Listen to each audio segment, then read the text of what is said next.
Thailand is one of the most interesting countries to go to in the world. Come with me to Thailand.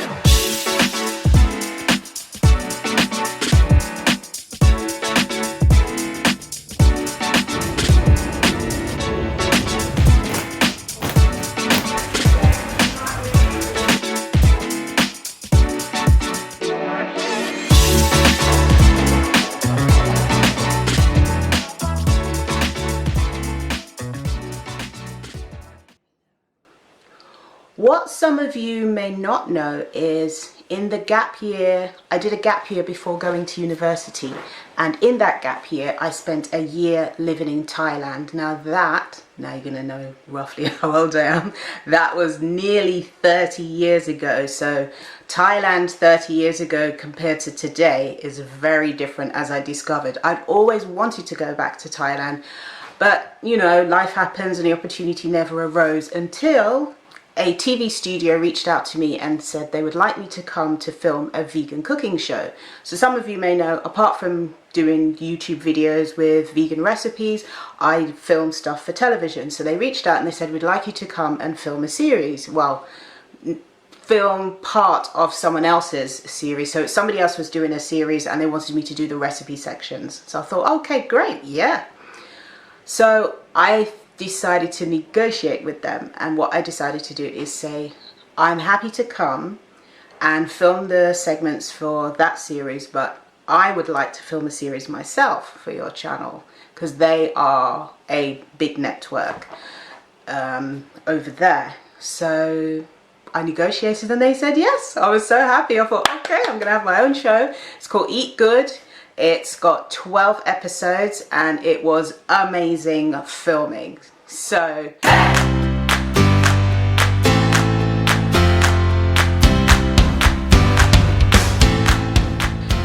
first of all, I traveled from my house to, I think we went via Heathrow Airport, and I went on EVA Airlines. EVA Airlines is really good. It's a Taiwanese, not to be confused with Thailand. Taiwanese is from Taiwan.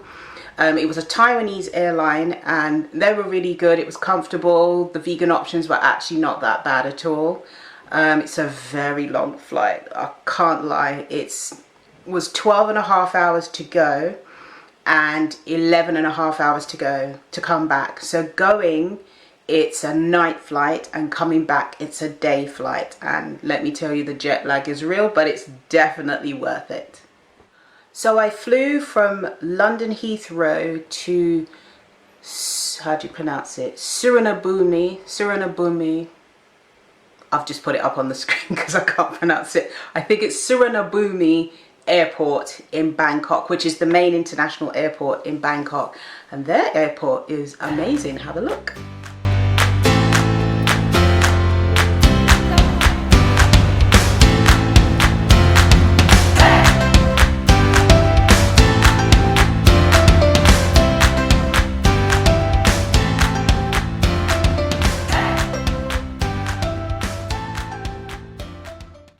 So I arrived in Bangkok, we got through immigration. I travelled, by the way, with my sister Claudia. When I'm flying overseas for work, my dad does not like me to fly on my own, so he's always happy if at least, I have 3 sisters, one older sister Audrey and 2 younger sisters, Claudia and Zoe. If at least one of my sisters are with me, it makes him happier. He just thinks, I mean, I understand what he means, a woman traveling on her own. Not that I've never done that before, I've done it many times, but he prefers if there's somebody else with me. So it would be one of my sisters, or I'll fly with a colleague or a cast member who's in the show that I'm going to. So from Bangkok Airport, the studio sent a couple of people to pick us up, and we traveled to Muaklek, which is about 2 and a bit hours outside of Bangkok. It's in the countryside. It's beautiful. It's a really lovely place. It's very quiet. It's very calm and serene. So they have, the studio is out there, and the studio is amazing. Let me give you a little tour.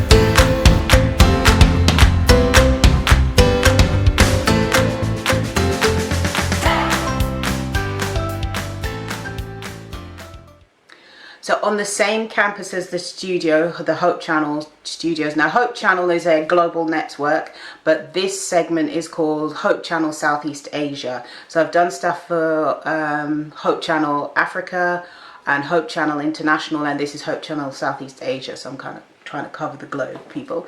So on the same campus as the Hope Channel, there is also the Adventist University, here's the name of it here, and also the Adventist Church. So I went to church whilst me and my sister went to church while we were there. It was a really great experience. I love their church. I wish I could pick it up and bring it back with me. They do it slightly differently to how we do church here, and that's fine. It's a global thing. Everybody has their kind of slightly different take because it's in different cultures and different needs across the globe.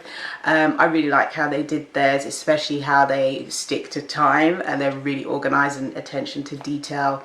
And the church service doesn't go on forever. It's really good, and they have fabulous vegan options at lunchtime. So here's a little bit about what we do, my experience.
So whilst I was there, I did film 12 episodes. Some of the recipes were raw food recipes and some of them were just regular vegan recipes. There's a book linked to the series called Eat Good as well, that's available on Amazon. Here's the book here. And it was a really great experience. The main station manager, his name, what's his name? Pastor Brian Scott. He's hilarious. He's so fun. He's so friendly, and he loves food. He's a foodie, and he took us to different places all around to try out different foods in Waklek. It was a really lovely experience. He tried all of the recipes that I made, and he loves eating. Yeah, and it was a great, we did a lot of episodes in a short space of time, but it was great. The crew were great. It was wonderful. I had to do some photo shoots while I was there for promo shots and stuff. It was a wonderful experience. They want me to do season 2. Don't know if my schedule is going to allow for it because I've got so many things coming up, as you're going to see. So let's see if I'm able to. Whilst we were there, I did go and visit the White Buddha. It's basically a completely white Buddha, big, huge one that's on like a mountain, and you climb up. I think it's 1,200 and something steps. So I'm climbing up the White Buddha in Waklek in Thailand. We're about, I don't know how far up we are, for a quarter of the way or halfway, I don't know. They say it takes about 40 minutes to get to the top. I don't know. But the biggest challenge is the heat and the humidity. That's what the challenge. The actual climbing up, because I exercise regularly, is not so bad, but the heat. But it's a great challenge. See you at the top. So I don't know how far up we are, but you can see it's quite far up. So on our way up to the White Buddha, it's quite a climb, but it's really exciting. So I'm now 2 flights from the top. It's just 2 flights there. It's actually not too bad. It's hot, but it's not too hot. And as you get closer to the top, it's cooler. So it's actually, the more you do, the easier it becomes. So yeah, I will come back to you when I've gone up the next 2 flights of stairs, and then we'll be able to see the fabulous view. So this is the last few steps up to the White Buddha. I'm gonna turn you around. Oh, let me go this way so you can see the Buddha behind me. Oh, wow. And then I should call the pastor now, so we may.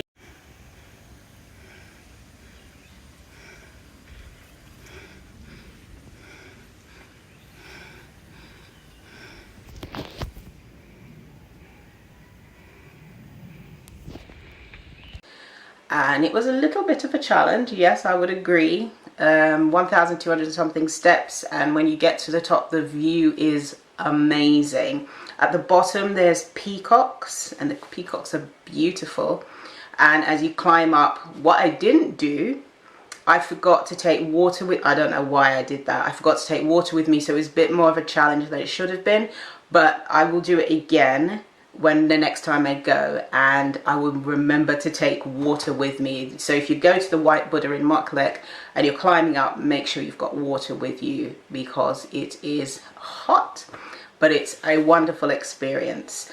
I didn't go to the foot of the Buddha and sit down because I am not Buddhist, and as a Christian there's certain things we wouldn't do. It was purely for me to just see it. It wasn't a religious experience for me, but out of respect, I, you know, just stayed back because I'm not there to worship. I'm just there just to view. But I respect that other people have their, you know, their place of importance with regards the White Buddha. So after a few weeks of filming, my sister and I, we travelled back to Bangkok, and we stayed in Bangkok for a week, and it was amazing. The view from our hotel window.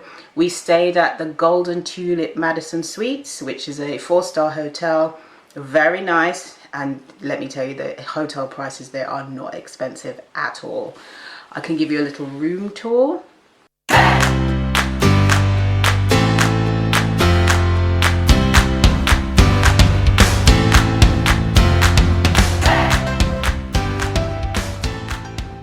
We did some sightseeing. We travelled around.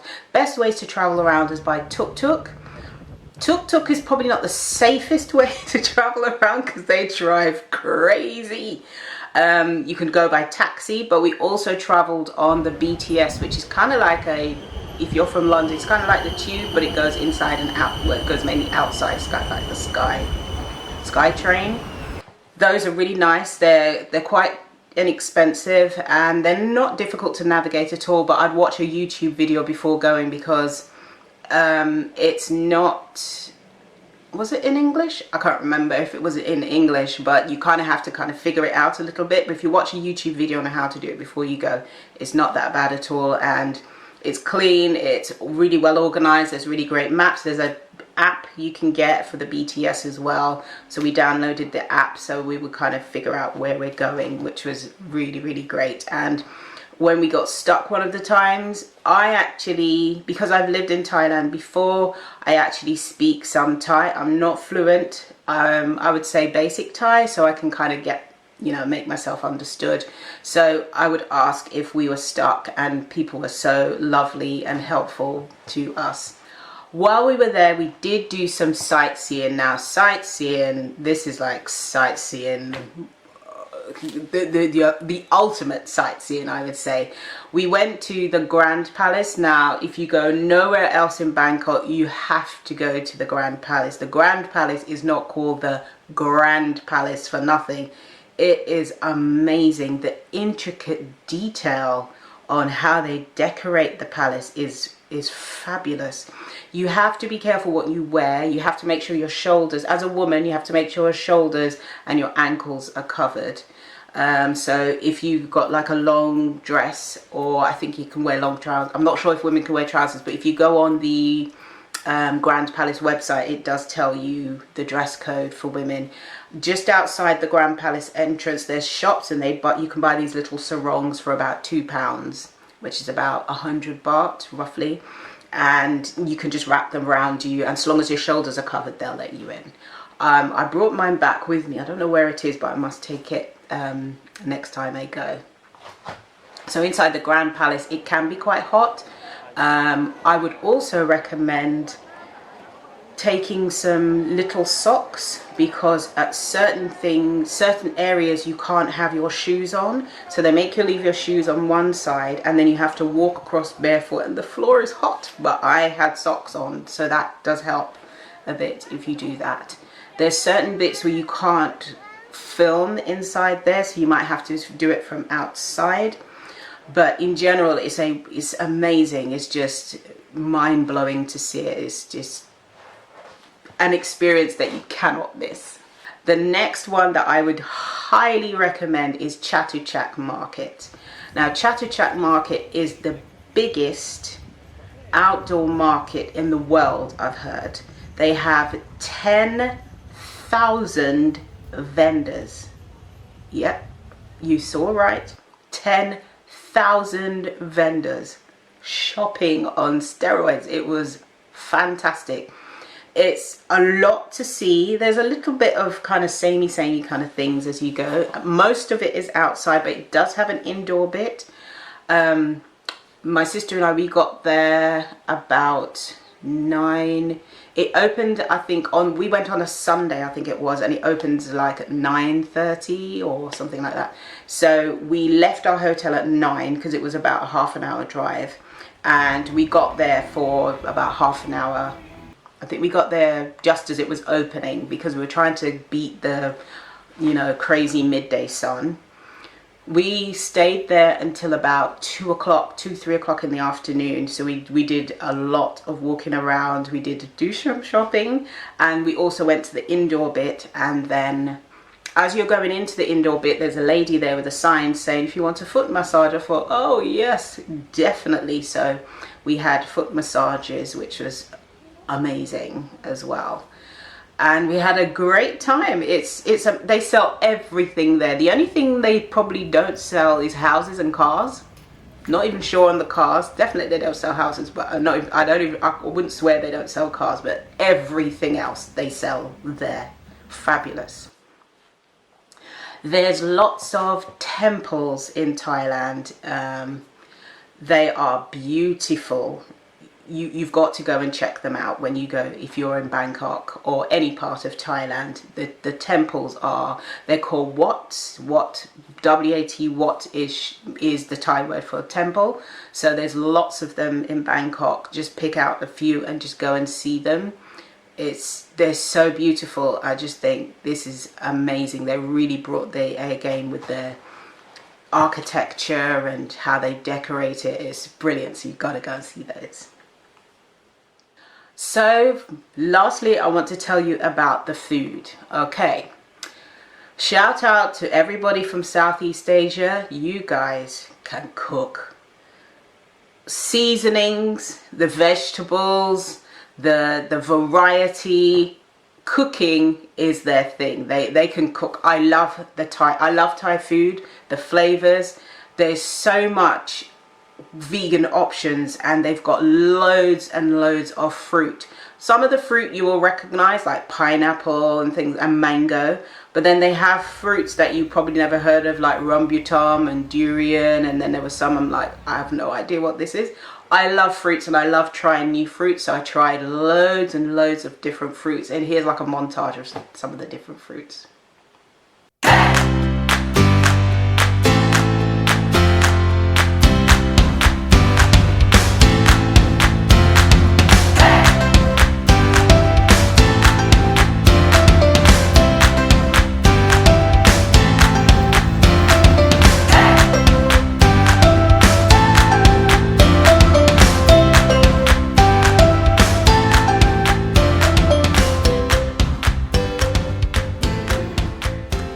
Eating out is great as well. We went to this restaurant where it had a robot waiter. It's so cute.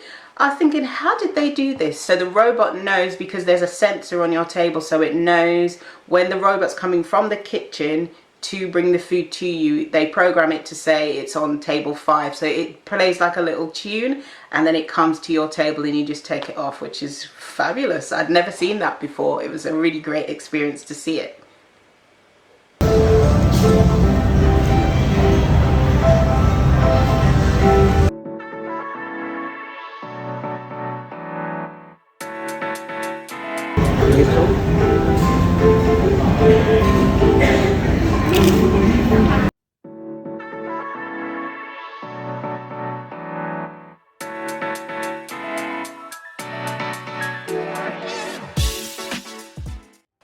So overall, I think going to Thailand is a must-see. The flights, I mean, going to Thailand, the most expensive thing I think will be the flights, but once you're there, everything else is so cheap.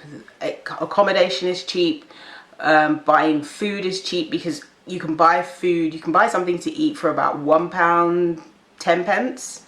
And if you like bubble tea, oh wow. Bubble tea in the UK is between £4 and £6 for one. In Thailand, it's between about 50p and £2 each.